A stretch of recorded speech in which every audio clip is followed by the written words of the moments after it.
Good morning, students. Now, in today's lecture, we will see new point, that is transformer. अब transformer का meaning आपको clear है? What is transformer? Transformer का meaning क्या होता है? देखिए, an electric device which converts low alternating voltage into high alternating voltage and vice versa. मतलब higher alternating voltage convert into low alternating voltage, okay, is called transformer. जहाँ पर voltage का conversion होता है, मैग्नीट्यूड कम ज़्यादा होता है. अगर कम मैग्नीट्यूड ऑफ वोल्टेज है तो उसको बढ़ाने के लिए हमें ट्रांसफार्मर की ज़रूरत होती है, या फिर हाई अल्टरनेटिंग वोल्टेज है उसका मैग्नीट्यूड कम करना है. Okay, so in this way N electric device which converts low alternating voltage, जबकि वहाँ पर करंट कैसा होगा? At high current, into high alternating voltage, जबकि लो करंट होगा, and vice versa, okay, is called transformer. देखिए, डीपी, ये नाम तो सुना होगा आपने. डीपी का मतलब, यस, व्हाट्सएप डीपी नहीं. डीपी मतलब जो हमारे एरियाज में होता है ना, डीपी एक डिवाइस होता है. देखिए, जहाँ से हम इलेक्ट्रिक लाइन्स वहाँ से सप्लाई होता है हर एक घर में, है ना, दैट इज डीपी. ट्रांसफार्मर तो सपोज एरिया वाइज एक इंस्ट्रूमेंट होता है, that is also known as transformer. तो उस डीपी से हम इलेक्ट्रिक लाइन हमारे घर पर आती है. तो आने के बाद वहाँ पर एक मीटर होता है, राइट, इलेक्ट्रिक मीटर. तो that DP is nothing but transformer. देखिए, एक्चुअल में क्या होता है कि सपोज यहाँ पर एक हाइड्रो इलेक्ट्रिक पावर स्टेशन है. हाइड्रो इलेक्ट्रिक पावर स्टेशन जैसे हमारे पास यहाँ पर पैठन में है ना, hydro electric power station, dam, और वहाँ पर एक जनरेटर होता है, टर्बाइंस. दो water is allowed to fall freely on the turbines, तो उसकी वजह से टर्बाइंस रोटेटिंग होते हैं और जनरेटर एक्टिवेट होता है और इलेक्ट्रिसिटी जनरेट होती है. तो that is known as hydro electric power station. तो यहाँ पर इलेक्ट्रिसिटी जनरेट होती है स्टूडेंट, यहाँ पर इलेक्ट्रिसिटी जनरेट होती है. Late this is hydro electric power station. जैसे थर्मल इलेक्ट्रिक पावर स्टेशन होता है, न्यूक्लियर रिएक्टर होता है ना, विंड एनर्जी होती है. तो वहाँ पर इलेक्ट्रिक एनर्जी जनरेट होती है. अब इलेक्ट्रिक एनर्जी जनरेट होने के बाद यहाँ पर सप्लाई होता है. सपोज यहाँ पर हमारी सिटी है, ओके, और यहाँ से क्या होता है कि हमारे सिटी के पास जो पावर स्टेशन होता है, यहाँ पर एक पावर स्टेशन होता है. तो फ्रॉम इलेक्ट्रिक जनरेटर सोर्स, मतलब हाइड्रो इलेक्ट्रिक पावर स्टेशन से हमारे पावर स्टेशन तक, ओके, तो यहाँ पर ऐसे लाइंस होती है, इलेक्ट्रिक लाइंस, ऐसे आपने देखे होंगे. तो यहाँ पर बहुत सारे ऐसे टावर्स होते हैं. There are different towers, okay, number of towers, because ये डिस्टेंस बहुत ज़्यादा होता है ना. फॉर एग्जांपल 50 किलोमीटर हम लेते हैं, 50 किलोमीटर, तो आफ्टर एवरी हाफ किलोमीटर वहाँ पर एक बड़ा सा टावर होता है, ओके, और ये मेन सर्विस लाइन होती है यहाँ से. तो सपोज हम मान लेते हैं यहाँ पर 10,000 वोल्ट इलेक्ट्रिसिटी जनरेट हो रही है. For example 10,000 electric volt generate हो रही है, ओके. तो पहले मुझे बताइए, हमारे घर में जो इलेक्ट्रिसिटी रन होती है, डिफरेंट डिवाइसेस होते हैं ना, जैसे television, fridge, CFL, fan, okay. तो ये सारे जो इक्विपमेंट होते हैं, इलेक्ट्रिक गैजेट्स होते हैं, उसको रन करने के लिए कितने पोटेंशियल की ज़रूरत होती है? It is about 230 to 50 volt, इतनी होती है ना, बहुत कम होती है कंपेयर टू 10,000. तो 230 वोल्ट या 250 वोल्ट, इतने ही पोटेंशियल डिफरेंस पर ये सारे इलेक्ट्रॉनिक गैजेट्स रन होते हैं, राइट. तो सब मान लीजिए कि हाइड्रो इलेक्ट्रिक पावर स्टेशन पर कितना पोटेंशियल जनरेट हो रहा है, यहाँ पर 10,000 वोल्ट. कितना? 10,000 वोल्ट, ओके. अब by using number of towers, 50 kilometre distance तक हमारे सिटी के पास जो एक इलेक्ट्रिक पावर स्टेशन है, वहाँ तक ही इलेक्ट्रिसिटी आ जाती है by the main service line, ठीक है. तो यहाँ पर बहुत सारी इलेक्ट्रिक एनर्जी यूटिलाइज हो जाती है because of resistance of wire etcetera, sometimes there is leakage in potential. तो सपोज यहाँ पर इलेक्ट्रिक पावर स्टेशन तक आते आते यहाँ पर 6000 वोल्ट पोटेंशियल यहाँ पर बचता है, ठीक है। तो रिमेनिंग कितना है यहाँ पर अब 6000 वोल्ट। नाउ अब 6000 वोल्ट का कन्वर्जन यहाँ पर होता है स्टूडेंट, यहाँ पर 6000 का कन्वर्जन होता है। सपोज यहाँ पर हमारा एरिया है, यहाँ पर एरिया है हमारा, ठीक है, और एक डीपी यहाँ पर है, हमारे एरिया की डीपी यहाँ पर है, ट्रांसफार्मर, और हमारा घर यहाँ पर है इस तरह से, ओके, इस ब्लॉक में हमारा घर है। तो पावर स्टेशन तक इलेक्ट्रिसिटी कितनी आती है 6000 वोल्ट। अब यहाँ पर भी एक ट्रांसफार्मर होता है स्टूडेंट, यहाँ पर एक ट्रांसफार्मर होता है, ओके, टी लिखेंगे हम इसको। That transformer convert 6000 volt into for example 2000 volt. तो यहाँ पर कितना कन्वर्जन होगा 2000 वोल्ट, ओके। तो ये भी power station, electric power station city के बाहर ही होता है जनरली, ओके। तो यहाँ पर 2000 है, तो फिर हमारे एरिया में जो डीपी है, ठीक है, यहाँ तक ऐसे इलेक्ट्रिक पोल्स होते हैं, these are number of electric poles, okay.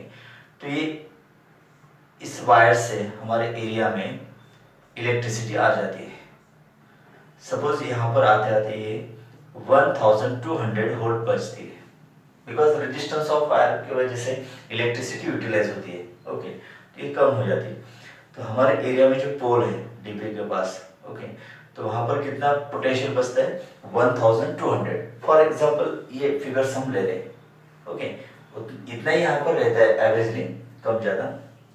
अब 1200 वोल्ट है, तो ये डीपी तक आ जाता है, ठीक है। तो फिर ये हमारा जो ट्रांसफार्मर है, ये ट्रांसफार्मर क्या करता है, इसको कन्वर्ट करता है किसमें 230 या 250 वोल्ट में, है ना, ये डीपी।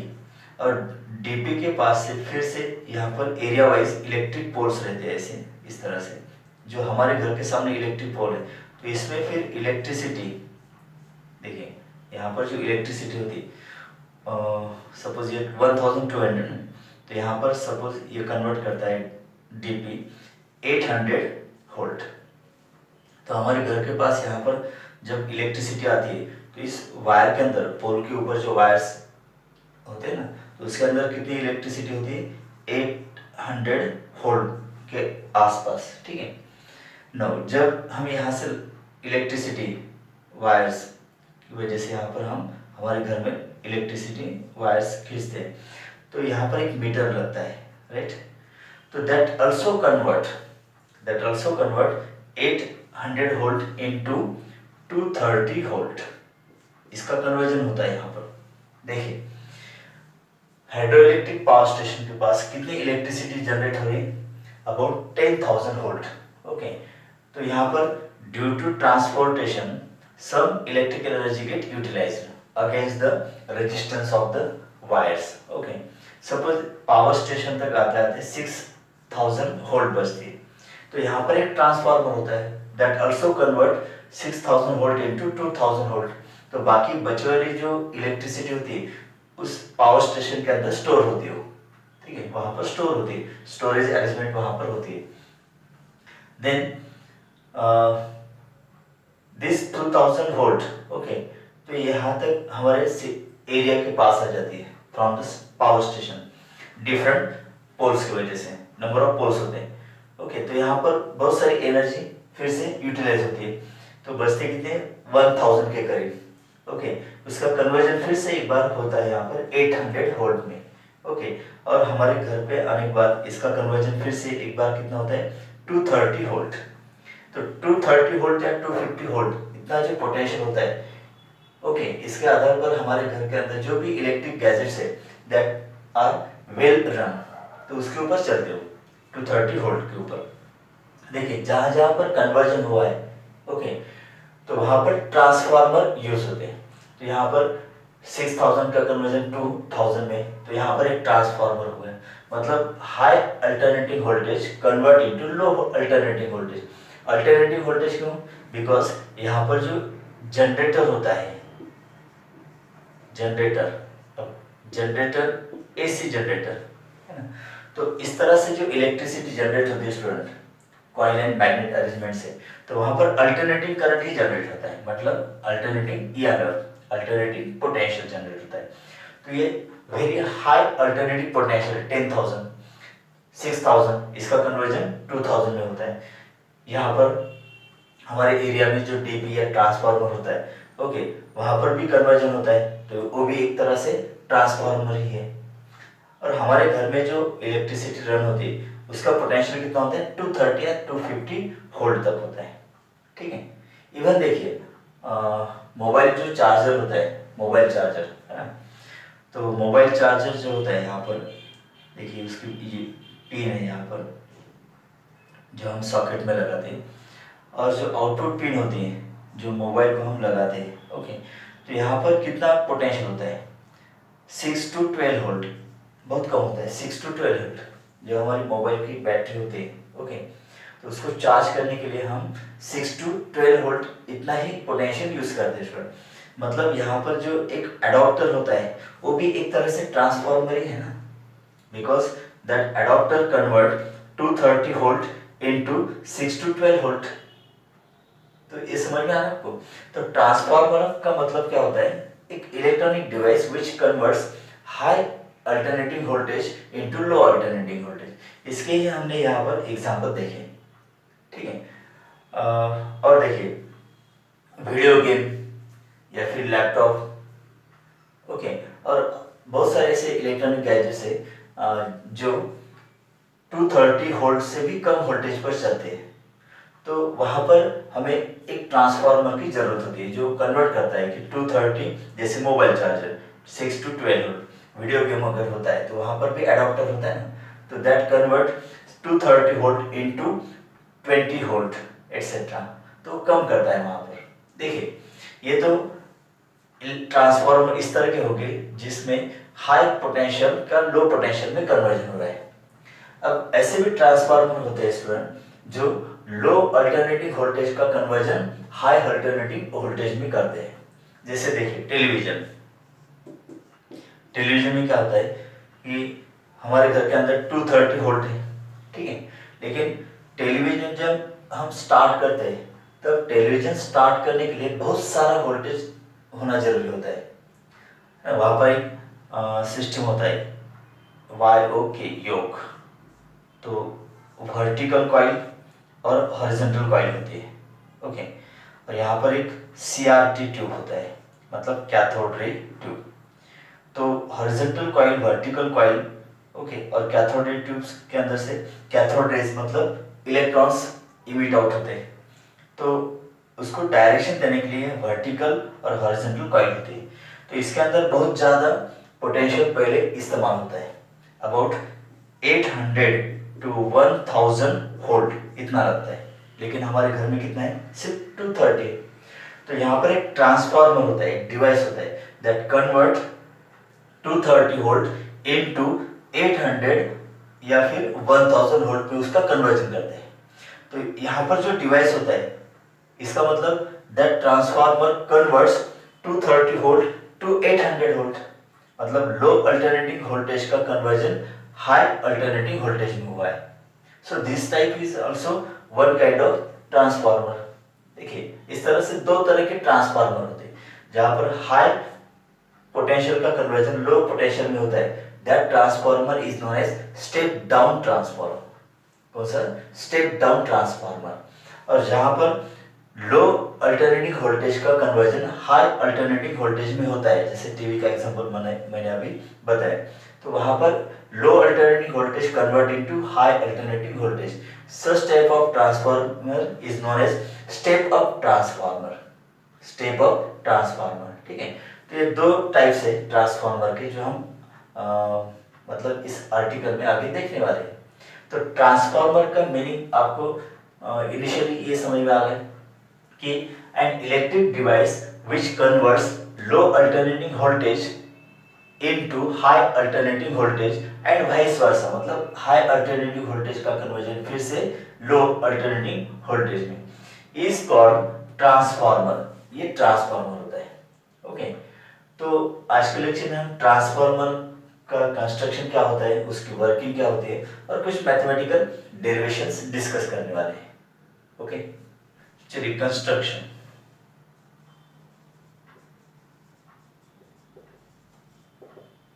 कंस्ट्रक्शन ऑफ ट्रांसफार्मर, ये पहला पॉइंट है पर। तो main there are three parts in the construction. तीन पार्ट्स कौन से होते हैं? देखिए, नंबर वन आयरन कोर,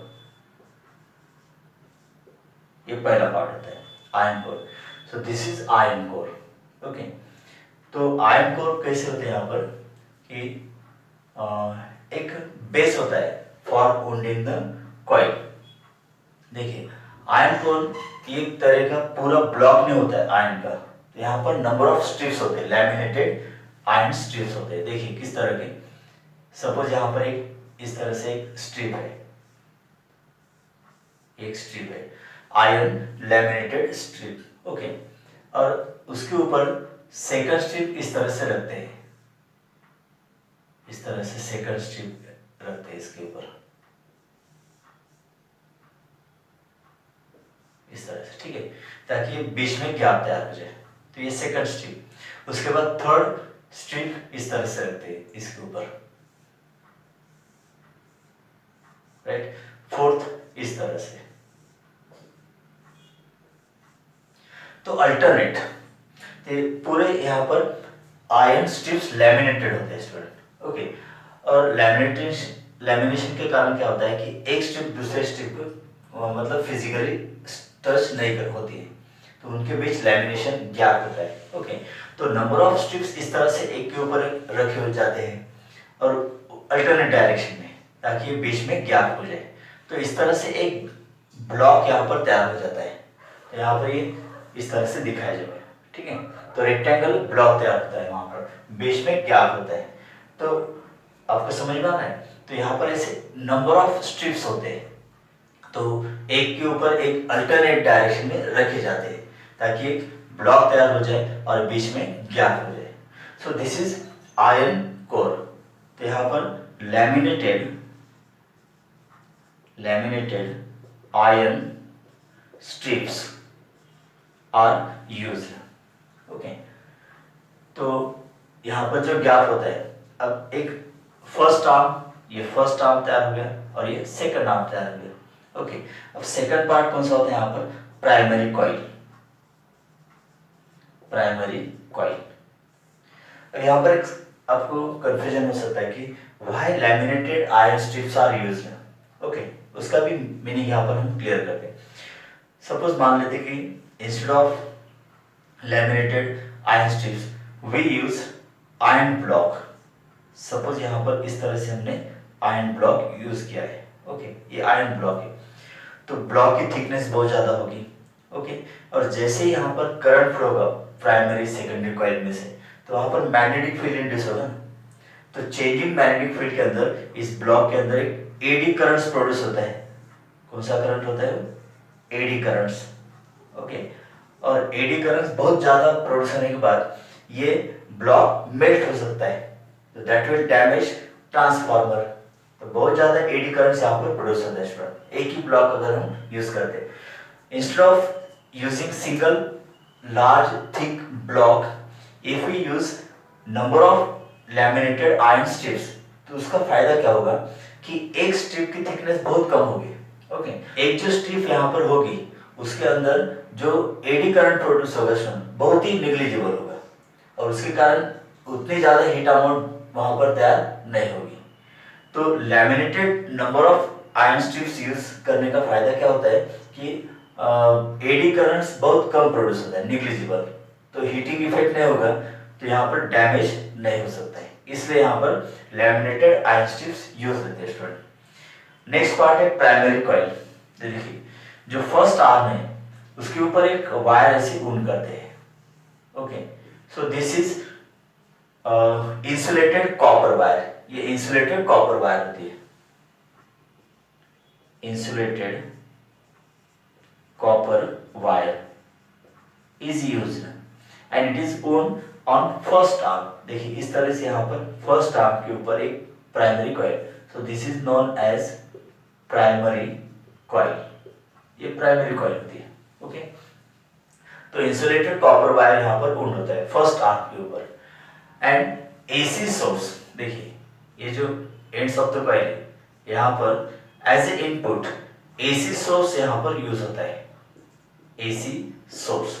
अब एसी सोर्स ये सिंबल किसका है, अल्टरनेटिंग ईएमएफ का है ना, तो एसी सोर्स मतलब alternating current source, alternating EMF and corresponding alternating current is produced in the wire. तो यहाँ पर जो सोर्स हम यूज करते हैं स्टूडेंट, ये एसी सोर्स होता है, अल्टरनेटिंग ईएमएफ। ओके, तो देखिए एसी सोर्स यहाँ पर कनेक्ट किया है, ये हो गया प्राइमरी कॉइल। उसके बाद थर्ड है secondary coil, secondary coil. Okay, अब सेकेंडरी कॉइल में भी यहाँ पर इंसुलेटेड कॉपर वायर ही यूज होता है। ओके, और जो सेकंड आर्म है, देखिए यहाँ पर ये जो सेकंड आर्म है, बीच में गैप है नहीं, तो ये सेकंड आर्म पर क्या होता है, इंसुलेटेड कॉपर वायर इस तरह से वुंड होती है। ओके, और यहाँ पर एक लोड रेजिस्टेंस कनेक्ट होता है जिसके अक्रॉस हम आउटपुट पोटेंशियल मेजर कर सकते हैं। देखिए ये यहाँ पर इनपुट हो गया, आई ऑब्लिक पी का मतलब क्या होता है, इनपुट, और इसके अक्रॉस हम आउटपुट वोल्टेज मेजर कर सकते हैं। ओ डैश मतलब ओ ऑब्लिक पी का मतलब क्या होता है, आउटपुट, तो आउटपुट पोटेंशियल यहाँ पर मेजर करते हैं। तो this is known as secondary coil, ये यहाँ पर सेकेंडरी कॉइल होती है, दिस इज सेकेंडरी कॉइल। ठीक है, तो इस तरह से कंस्ट्रक्शन होता है। देखिए कंस्ट्रक्शन क्या होता है कि यहाँ पर एक आयरन कोर होता है, iron core is mainly made from laminated number of iron strips. Okay, तो ये इस एक के ऊपर एक ऐसे रखते हैं कि अल्टरनेट डायरेक्शन में, ताकि ये बीच में गैप तैयार हो। ओके, तो सी टाइप की एक आयरन स्ट्रिप होती है, तो अल्टरनेट रखने के बाद यहाँ पर एक गैप तैयार होता है, दो आर्म्स प्रोड्यूस होते हैं। तो फर्स्ट आर्म पर जो कॉइल वुंड होती है that is insulated copper wire, it is known as primary coil because it is connected to input AC source. Okay, now secondary coil, यहाँ पर भी insulated copper wire होता है and that is wound on second arm of the core. Okay, and across it there is load resistance connected. तो load resistance के across हम output potential, output alternating EMF measure कर सकते हैं। So this is known as secondary coil. Okay, तो चलिए student अब construction हो गया, अब इसका वर्किंग देखते हैं। तो उससे पहले प्रिंसिपल क्या देखिए, प्रिंसिपल यहाँ पर दिखा है, it is based on mutual induction, that is production of induced EMF in a coil due to change in current in the neighbouring coil, है ना, ये म्यूचुअल इंडक्शन है। तो यहाँ पर क्या होता है कि ये एसी सोर्स है। अब एसी सोर्स मतलब that magnitude of EMF and magnitude of current is not constant, it is continuously varying because AC source, देखिए AC source मतलब alternating EMF, ओके, या फिर करंट, alternating EMF और करंट होता है। तो ग्राफिकल रिप्रेजेंटेशन पता है ना हमें, इस तरह से होता है, देखिए plus half minus half, plus half minus half, तो positive half cycle, negative half cycle, positive half cycle, तो मैक्सिमम वैल्यू यहाँ पर होती है प्लस E0 और ये माइनस E0 होती है। एंड करस्पॉन्डिंग जो करंट होता है स्टूडेंट, ओके, वो करंट भी इसी तरह से होता है। यहाँ पर अगर कॉइल का रेजिस्टेंस R लेते हैं तो I is equal to E divided by R, इस तरह से। तो I is equal to E की वैल्यू क्या होती है यहाँ पर, E0 साइन ओमेगा टी, है ना, ये जनरल फॉर्मूला नहीं, अल्टरनेटिंग ईएमएफ का, डिवाइडेड बाय R, तो E0 by R into sine omega T, और I is equal to E0 upon R का मतलब क्या होता है, I0 साइन ओमेगा टी। तो इस तरह से ये दो फॉर्मूले से देखिए, E is equal to E0 sine omega T और I is equal to I0 sine omega T. तो बोथ आर अल्टरनेटिव। देखिए यहाँ पर कि अल्टरनेटिव ईएमएफ की वैल्यू E0 मैक्सिमम है ना, पीक वैल्यू है मैक्सिमम वैल्यू, तो इंक्रीजिंग है becomes maximum, decreasing 0 minus 0 positive. तो इस तरह से करंट भी यहाँ पर इंक्रीजिंग डिक्रीजिंग होता है। So this is alternative EMF और करंट। तो यहाँ पर ये इनपुट सोर्स होता है। ओके, तो देखिए इस तरह से क्या होता है फिर कि प्राइमरी कॉइल के अंदर करंट कांस्टेंट है या वेरिएबल है? वेरिएबल है। Current is continuously variable with time with instant. Okay, तो अगर करंट चेंजिंग है, इंक्रीजिंग डिक्रीजिंग इंक्रीजिंग डिक्रीजिंग, तो इस कॉइल के अंदर सेल्फ इंडक्शन होगा, यहाँ पर बैक ईएमएफ प्रोड्यूस होगा। ओके, तो इसके अंदर जो मैग्नेटिक फ्लक्स चेंज होगा student due to changing current in primary coil. तो मैग्नेटिक फ्लक्स का सिंबल क्या होता है? Phi. This is magnetic flux. ये मैग्नेटिक फ्लक्स होगा ना पर टर्न, मतलब एक टर्न के अंदर।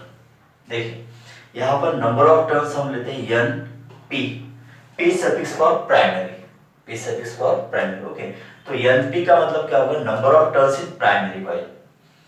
तो टोटल मैग्नेटिक फ्लक्स कितना चेंज हो गया यहाँ पर? Therefore total magnetic flux, okay, this is denoted by phi p, p suffix for primary coil. तो total magnetic flux changing in primary coil is equal to np into phi। देखिए phi is magnetic flux per turn, एक turn के अंदर कितना magnetic flux change होगा। Okay, ऐसे कितने number of turns है? np। तो टोटल मैग्नेटिक फ्लक्स जो प्राइमरी कॉइल में चेंज होता है that is given by phi p is equal to np into phi। Okay, तो due to change in current in the same coil, वहां पर एक सेल्फ इंडक्शन होता है और जो ईएमएफ प्रोड्यूस होगा that is also known as back EMF. Okay, और that EMF is induced because of self induction in primary coil. So उसका मैग्नीट्यूड क्या होगा? पहले तो हमें पता है according to Faraday's laws of electromagnetic induction, whenever there is change in magnetic flux EMF is induced in it। okay, और उसका जो मैग्नीट्यूड और डायरेक्शन है that is given by Faraday's laws and Lenz law. तो देखिए induced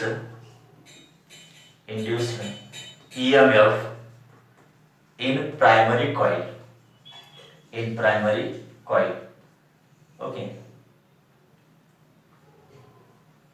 okay, coil is given by E is equal to minus D phi by D T. ये है general formula, लेकिन ये ईएमएफ कहाँ पर इंड्यूस हो रहा है? प्राइमरी कॉइल में।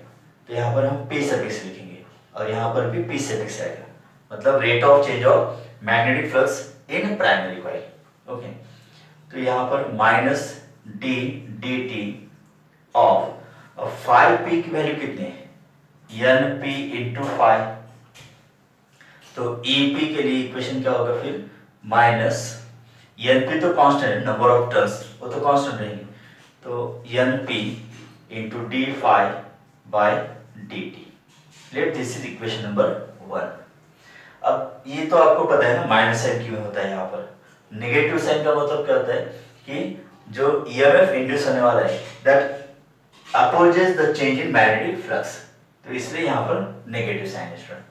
Late this is equation number 1। Okay, अब यहाँ पर जो सेकेंडरी कॉइल होती है, secondary coil is very close to the primary coil. तो यहाँ पर डायग्राम में ज्यादा गैप होता है, लेकिन इसके अंदर गैप बहुत ही कम होता है। दोनों कॉइल के अंदर प्राइमरी कॉइल और सेकेंडरी कॉइल दोनों के बीच बहुत ही कम गैप होता है स्टूडेंट। ओके, तो कम गैप होने के कारण जितना मैग्नेटिक फ्लक्स यहाँ पर चेंज होता है उतना मैग्नेटिक फ्लक्स सेकेंडरी कॉइल के अक्रॉस भी चेंज होगा, राइट? बिकॉज दोनों के बीच गैप बहुत ही कम होता है। तो इस तरह से फिर क्या होगा कि जो मैग्नेटिक फ्लक्स यहाँ पर चेंज हो रहा है, पॉजिटिव नेगेटिव डायरेक्शन चेंज हो रही है कंटिन्यूअसली, तो उसी तरह से सेकेंडरी कॉइल के अंदर भी मैग्नेटिक फ्लक्स चेंज होगा।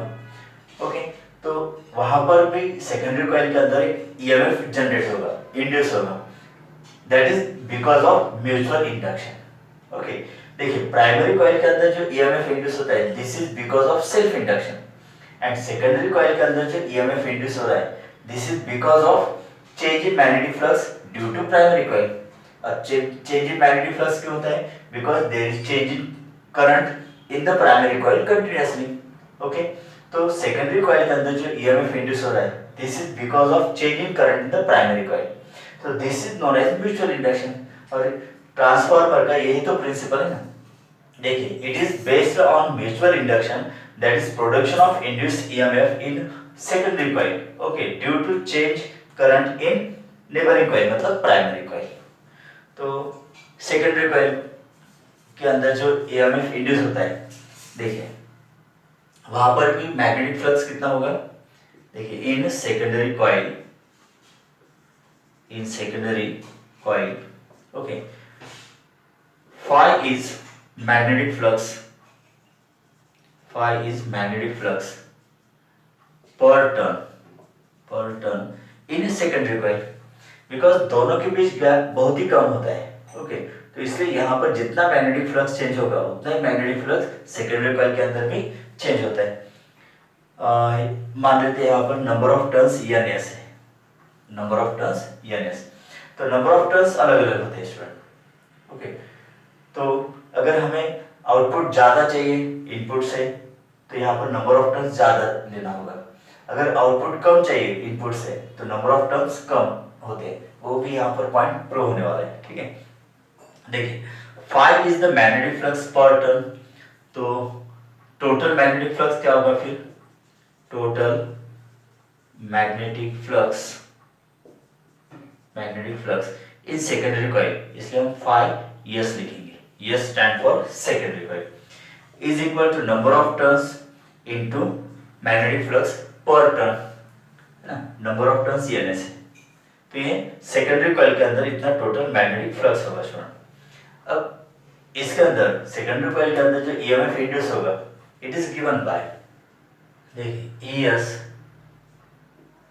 Is equal to minus d phi s by dt, okay, minus d dt, phi s का मतलब NS into phi, S suffix यहाँ पर मतलब number of turns in secondary coil जो कांस्टेंट होते हैं, therefore ES is equal to minus NS d phi by dt। Okay, late this is equation number 2। अब equation 1 और 2 देखिए, अगर हम इसको डिवाइड करते हैं, जैसे divide equation 2 by 1, okay, equation 2 क्या है यहाँ पर? ES divided by EP, equation number 2 equation number 1 is equal to minus NS d phi by dt divided by equation 1 का right hand side minus NP d phi by dt, तो यहाँ पर minus minus cancel हो जाएंगे, d phi by dt भी cancel हो जाएगा। देखिए दोनों कॉइल में जो rate of change of magnetic flux है पर टर्न ये सेम क्यों है यहाँ पर? बिकॉज दोनों के बीच गैप बहुत ही कम होता है स्टूडेंट, इसलिए। ओके, तो इक्वेशन क्या ऑप्शन होता है यहाँ पर फिर? ES by EP is equal to NS by NP, this is equation number 3।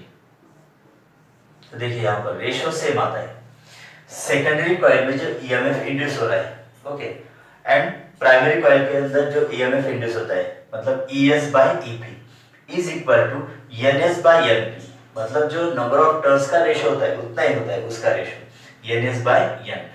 Okay, तो ये इक्वेशन नंबर 3, इसका मतलब EMF produced in a coil is directly proportional to number of turns। तो ये एक रिलेशन यहाँ पर मिलता है हमें कि EMF induced in a coil is directly proportional to number of turns। इसका मतलब अगर हमें आउटपुट पोटेंशियल ज्यादा चाहिए तो आउटपुट कॉइल मतलब सेकेंडरी कॉइल की टर्न्स ज्यादा होनी चाहिए। अगर इनपुट कॉइल का पोटेंशियल आउटपुट कॉइल में अगर कम चाहिए तो फिर हमें सेकेंडरी कॉइल के नंबर ऑफ टर्न्स कम रखने होंगे ताकि हमें आउटपुट कम मिलेगा। तो ये यहाँ पर है E directly proportional to N। अब ये ट्रांसफार्मर जो होगा ओके, तो इसकी इफिशियंसी होती है स्टूडेंट, इफिशियंसी, इफिशियंसी। अब इफिशियंसी का मतलब क्या होता है? It is denoted by eta. Okay, efficiency मतलब क्या होता है? इफिशियंसी का मतलब work ability, work ability. Okay, जो इनपुट पावर होता है एंड आउटपुट पावर होता है उसका रेशियो अगर हम लेते हैं तो दैट गिव्स इफिशियंसी। देखिए इफिशियंसी का फॉर्मूला क्या होता है? Eta is equal to output power upon input power into 100। ये इफिशियंसी का फॉर्मूला है ना? अगर आउटपुट पावर और इनपुट पावर सेम हो जाते हैं तो क्या होगा? इसका रेशियो 1 होगा। 1 इंटू 100 दैट इज 100%। तो इफिशियंसी 100% होगी किसकी? ट्रांसफार्मर की। तो जो आइडियल ट्रांसफार्मर होता है उसकी इफिशियंसी 100% ही होती है। देखिए आइडियल ट्रांसफार्मर तो इफिशियंसी उसकी 100% होती है। अब 100% कब पॉसिबल है? जब आउटपुट पावर और इनपुट पावर कैसे होगा? सेम होगा, ताकि इसका ratio 1 into 100 that is 100%। Okay, तो आइडियल ट्रांसफार्मर में क्या होता है कि आउटपुट पावर और इनपुट पावर सेम होता है। Okay, output power is equal to input power. अब इस तरह से हम शॉर्टली लिख सकते थे। देखिए O ऑब्लिक P का मतलब आउटपुट, I ऑब्लिक P का मतलब इनपुट। ओके, अब पावर का फॉर्मूला क्या होता है? इलेक्ट्रिसिटी के अंदर power is equal to potential into current. ये फॉर्मूला है, potential into current, electric potential into electric current, ये फॉर्मूला है। तो P is equal to VI, P मतलब पावर यहाँ पर, ठीक है? तो P इज इक्वल टू, अब V पोटेंशियल, लेकिन यहाँ पर अल्टरनेटिव पोटेंशियल है ना, जिसका सिंबल हम क्या यूज कर रहे हैं? E, तो यहाँ पर होगा E, और करंट के लिए स्मॉल I। ओके, तो ये फॉर्मूला यहाँ पर यूज करना है स्टूडेंट। अब देखिए आउटपुट पावर मतलब देखिए इनपुट यहाँ पर EMF इंड्यूस होता है EP, और करस्पॉन्डिंग करंट कितना पास हो गया यहाँ पर? IP, P suffix for primary coil. वैसे यहाँ पर सेकेंडरी कॉइल के अंदर EMF जनरेट होगा ES, यस सफिक्स लिखा हमने सेकेंडरी, एंड करस्पॉन्डिंग करंट यहाँ पर क्या होगा? IS होगा स्टूडेंट, ठीक है? तो अब आउटपुट पावर क्या होगा? ये फॉर्मूला यूज करना है, EI, तो यहाँ पर सफिक्स क्या होगा? यस, मतलब EMF induce in the secondary coil into corresponding alternating current. Okay, input power के लिए E और I वही फॉर्मूला, लेकिन सफिक्स यहाँ पर क्या लिखना है? ये लिखना है P। तो EMF induce in primary coil into corresponding alternating current induce in the primary coil, तो ये इक्वेशन। अब देखिए ES, अब ये EP इधर लाते हैं, EP is equal to IP divided by IS, तो ये एक इक्वेशन हमें मिलता है ना, इक्वेशन नंबर 4। तो देखिए ES by EP is equal to IP by IS, मतलब induced EMF is inversely proportional to the current, corresponding alternating current, ये इनवर्सली प्रोपोर्शनल होता है। इसलिए देखिए डेफिनेशन में क्या लिखा है कि N electric device which converts low alternating voltage, मतलब वहां पर करंट कैसे होगा? हाई होगा, एट हाई करंट। अब समझ में आ रही है बात? ये आपको इनटू हाई अल्टरनेटिंग वोल्टेज, जब पोटेंशियल ज्यादा होगा तो करंट कैसे होगा? At low current, and vice versa. Okay, is called transformer.